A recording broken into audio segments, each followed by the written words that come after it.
চুয়াডাঙ্গার দামুরহুদায় একটি গাভী একসঙ্গে ৩টি বাছুর প্রসব করেছে। এ খবর ছড়িয়ে পড়তেই প্রান্তিক কৃষক আতিয়ার রহমানের বাড়িতে ভিড় জমাচ্ছেন কৌতূহলী মানুষজন।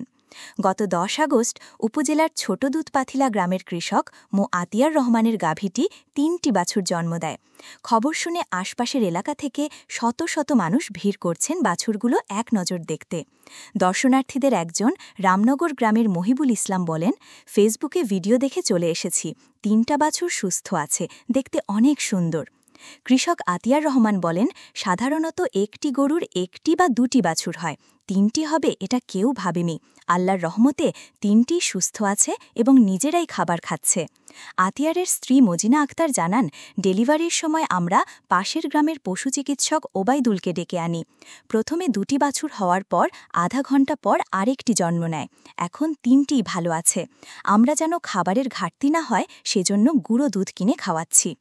পশু চিকিৎসক ওবায়দুল হক বলেন, মানুষের ক্ষেত্রে একসঙ্গে ৩টি সন্তান হওয়ার ঘটনা দেখা যায়, তবে গরুর ক্ষেত্রে আমি প্রথম দেখলাম। এটা আল্লাহর নিয়ামত, ৩টি বাছুরই সুস্থ আছে।